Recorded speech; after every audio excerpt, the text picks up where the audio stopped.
ou la mort nous vaincrons. Je dois avouer que je suis très content de passer vous dire bonjour ce matin.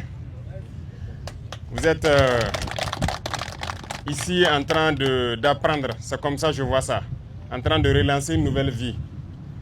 Parce que la prison, ce n'est pas la fin du monde aussi. Mais aussi la prison doit être humaine. Nous sommes une société, nous ne sommes pas des barbares, nous ne sommes pas violents. Nous sommes une société africaine. Et en Afrique, le respect de l'homme, ça doit être quelque chose intimement lié, intrinsèquement lié à nous. Donc, peu importe la situation dans laquelle se trouve un homme, il faut qu'il ait le minimum de respect. C'est dans ce sens que nous avons introduit, comme il l'a dit, les TIG, pour permettre à quiconque qui est en conflit avec la loi de pouvoir travailler pour la nation, se former et au sortir de là, apprendre quelque chose. Parce que beaucoup de choses peuvent amener quelqu'un en prison. Et c'est une vie. Ça peut être très souvent la pauvreté qui peut amener quelqu'un à poser des actes contraires à lui-même, ses valeurs. Vous pouvez juste aller emprunter de l'argent avec quelqu'un, mais vous n'avez pas pu rembourser. Il va vous convoquer, ça va aller loin et après vous vous retrouvez en prison. Ça ne veut pas dire que vous n'avez pas la volonté de rembourser, mais vous n'avez pas eu la capacité de le faire. Donc, les lois et autres que nous votons, et nous sommes en train de lutter actuellement pour que tout soit traduit dans nos langues, pour que vous compreniez. Donc, par ignorance, quelqu'un peut être en conflit avec la loi et ne pas savoir poser des actes et se retrouver dans des situations comme ça.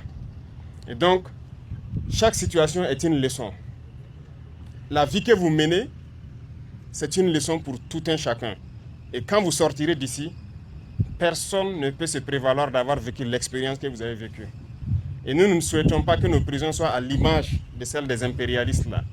Nous avons décidé d'humaniser nos prisons. Voilà pourquoi nous avons d'abord commencé à travailler avec ici l'échantillon pour que vous puissiez apprendre, vous reconvertir et être utile à la société. Demain, vous serez des entrepreneurs vous-même et vous allez pouvoir cultiver et que ça bénéficie à tout le monde. Deuxième chose, on va mettre toutes les conditions pour qu'au cas où quelqu'un se retrouve dans cette situation, qu'il ne soit pas comme ce qu'on voyait comme avant. Voilà pourquoi nous avons décidé de construire des bâtiments, le système de santé, tout ce qu'il y a. On va essayer d'améliorer pour que ce soit un lieu d'apprentissage. Voilà, qu'on se corrige, qu'on puisse corriger nos fautes lorsque nous sommes dans ces situations-là.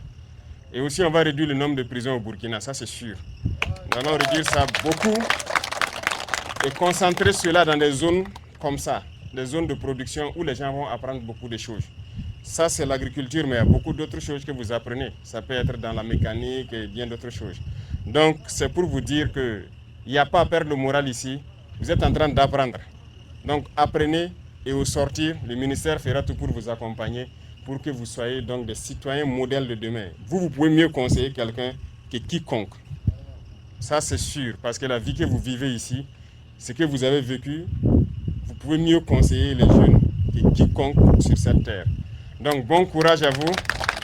Je vous souhaite de prendre soin donc, de vos terres, de tout ce qu'il y a autour de vous ici, de continuer à vous conseiller et tous ceux qui viendront s'ajouter pour les travaux d'intérêt général, donc, que vous puissiez les conseiller et que chacun puisse apprendre surtout et au sortir, être donc un modèle dans notre société. Merci, bonne chance, que Dieu vous garde tous en très bonne santé et qu'on se retrouve, Inch'Allah, très bientôt à nous dire que voilà telle personne qui est passée à Baporo et voilà son entreprise. Ok? Voilà, merci beaucoup et la patrie ou la mort.